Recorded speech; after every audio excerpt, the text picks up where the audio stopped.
with that being said, let's get to one of the huge stories that we covered here last week, which was the U.S. military shooting down of a number of unidentified objects, which continue to be unidentified. The first one, we know what it was. It was a Chinese spy balloon. Okay, we did that. But then there were three other ones, one in Canada, one over Alaska, one over Lake Huron, that they're now saying, let's put this up on the screen from New York Times, they're calling off the search for these unidentified objects. The end of the search for objects down to over Alaska and Lake Huron raises the possibility the devices will never be collected and analyzed. A reminder that when they shot down the Chinese spy balloon, it took no time whatsoever for them to recover that debris, and that analysis is ongoing.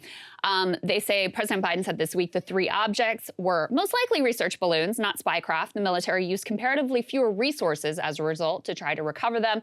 The excuse that they're giving here, Emily, is that the punishing terrain and weather conditions were part of the reason.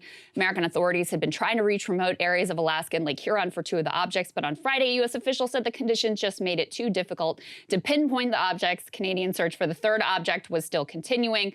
Ships in Lake Huron had searched above and below the surface, found nothing. Coast Guard stopped operations there on Thursday, and the entire search was called off on Friday. So that's what they're saying. Conditions are just too difficult. We covered it last week. We were talking about Congresswoman Alyssa Slotkin, formerly of the CIA, was saying, oh, Lake Huron, the water's just too choppy.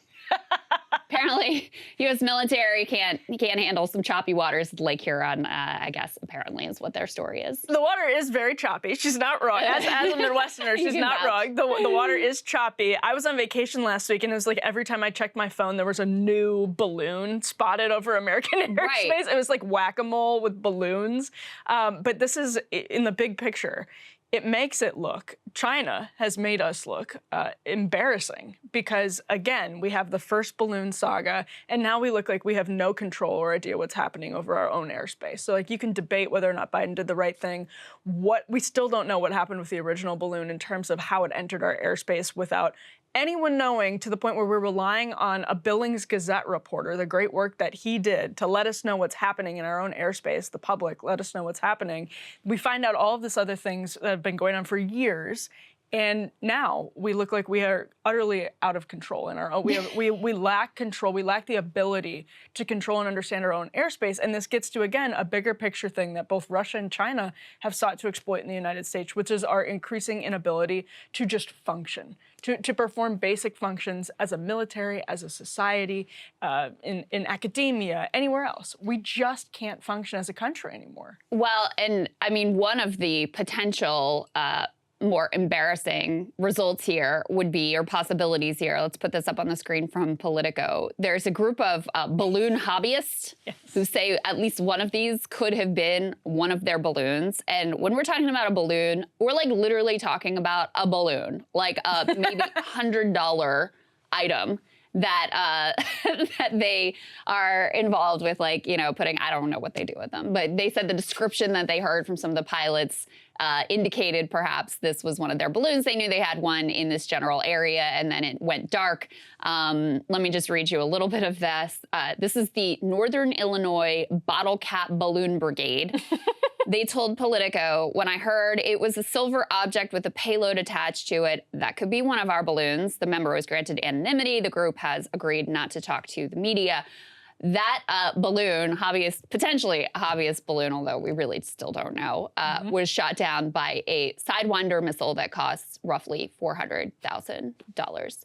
So there's a few possibilities here. One is that this is something else entirely, that it's actually part of the broader UAP phenomenon that Sagar and others have covered. Some of the descriptions that came out from the pilots, track with what other objects have been identified that still have no known explanations, and sure as hell were not balloons. That's one possibility, and that there is kind of a cover-up going on here. That's why they don't want to find the debris. That's why they're saying, we'll just never know. There's probably balloons, but we're just not going to say. Another is that the U.S. military and the Biden administration expended millions of dollars in order to shoot down hobbyist balloons that cost like a few $100s to make.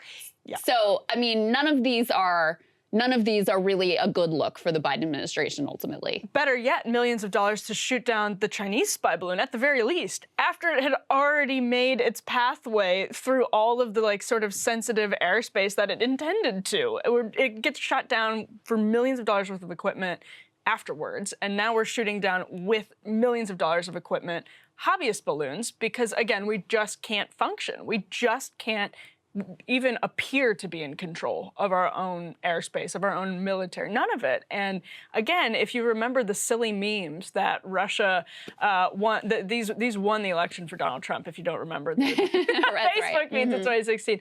But if you look at them, they were attempts to divide America. There are these like sort of ham-fisted Russian attempts to make, to sort of make these fuel divisions in the United States along lines of identity politics and political correctness and whatever else.